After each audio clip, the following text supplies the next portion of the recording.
अस्सलाम वालेकुम friends, welcome back to top smarties. Drama serial Hasrat, जहां पर फबीहा की हसरतें तो उभरने लगी हैं और रफ़त बेगम इन हसरतों को खूब अच्छे से हवा देती है। तभी तो फबीहा की मां को फ़ोन करते हुए कह दिया, आज इसे मेरे पास रुकने दें, मैं और बच्चे घर में अकेले हैं और मुझे इंसुलिन लगाने की ज़रूरत पड़ती है, खाना भी खुद से नहीं खा सकती, घर में कोई नहीं, प्लीज़ इसे रुकने दें।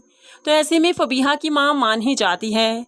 लेकिन यहाँ पर तो रफ़त बेगम ने झूठ ही बोला, क्योंकि वो तो फबीहा और अरहम को एक दूसरे के करीब करना चाहती है, जो कि वो कामयाब भी हो रही है।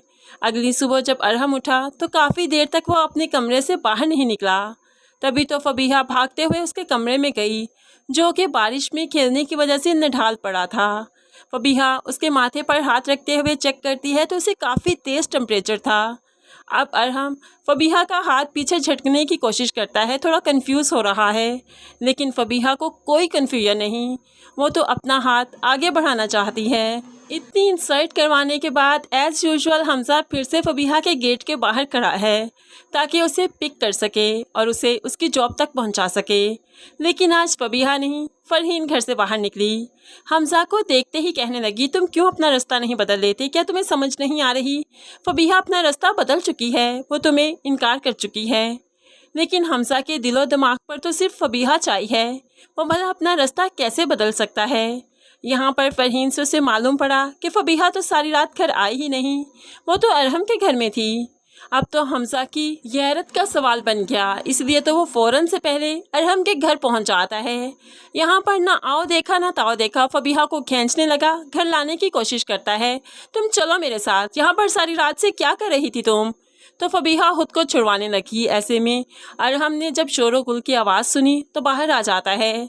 हमज़ा और अरहम में हाथापाई भी हुई, लेकिन हमज़ा को अरहम अपने घर से निकालने में कामयाब हो ही गया। ये चीज़ फबीहा को बहुत अच्छी लगी कि आखिरकार अरहम ने उसके लिए स्टैंड लिया, हमज़ा को घर से निकाल दिया। अब हमज़ा को होप्सो समझ आ जाए कि फबीहा उसकी नहीं रही, लेकिन हमज़ा दिल के हाथों मजबूर नहीं समझ पाएगा। आखिरकार सनाया भी घर वापस आ गई, जिसने ऑलरेडी अरहम की पिक्चर किसी और के साथ देख रखी है, इसलिए काफ़ी परेशान है और गुस्से में भी। यहाँ पर आई बच्चों से मिली तो बच्चों को फ़ौरन फबीहा ऊपर ले जाती है उनके रूम में। तभी सनाया फ़ौरन से पहले अरहम के सामने मोबाइल करती है, ये आप किसके साथ हैं? मेरी गैर मौजूदगी में आप क्या कर रहे थे? तो यहाँ पर अरहम कुछ टालने की कोशिश करता है, लेकिन सनाया जवाब मांगना चाहती है, इसलिए अरहम ने बता दिया, ये फबीहा है, उसे घर ड्रॉप करने गया था तो रास्ते में कॉफ़ी पी ली, इसमें क्या हर्ज है? ऊपर खड़ी फबीहा ने जब अपना नाम सुना तो एकदम से डर गई, घबरा गई कि कहीं उसकी जॉब खतरे में ना पड़ जाए। लेकिन है रिफत बेगम के होते हुए ये तो नहीं हो सकता।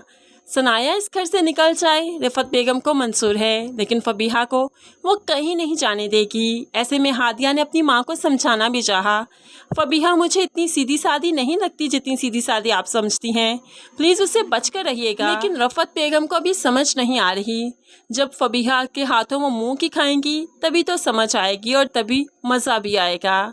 दूसरी तरफ अरहम और सनाया को, चूँकि सनाया के घर वाले इनवाइट करके गए थे डिनर के लिए, इसलिए अब सब ने डिनर पर जाना था। तो रफ़त बेगम कैसे सनाया और अरहम को भला अकेले भेज सकती थी? बच्चों का ख्याल रखने के लिए शायद फबीहा को भी भेज ही दिया। इस तरह से फबीहा भी इनके साथ गई। अब सनाया की भला कौन सुनता, इसलिए फबीहा को साथ जाना ही था, क्योंकि रफ़त बेगम का ऑर्डर था।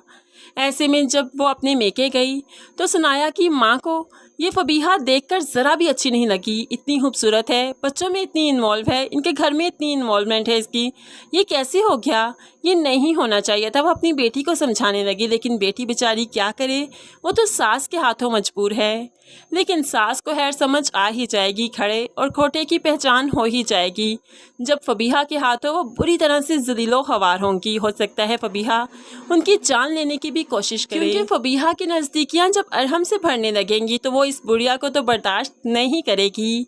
तब रफ़त बेगम को सनाया का एहसास होगा कि वो कितनी अच्छी थी। रफ़त बेगम जितना भी अरहम के सामने सनाया को झूठा कहती रहती, लेकिन सनाया फिर भी पूरे हलूस से, पूरे दिल से, नेक नियति से रफ़त बेगम का हर काम करती थी। लेकिन रफ़त बेगम को यह एहसास तब होगा, सनाया की कदर तब पड़ेगी जब अपने ही हाथों से अपने ही घर का शराज़ा बखेर कर रख देंगी फबीहा की वजह से।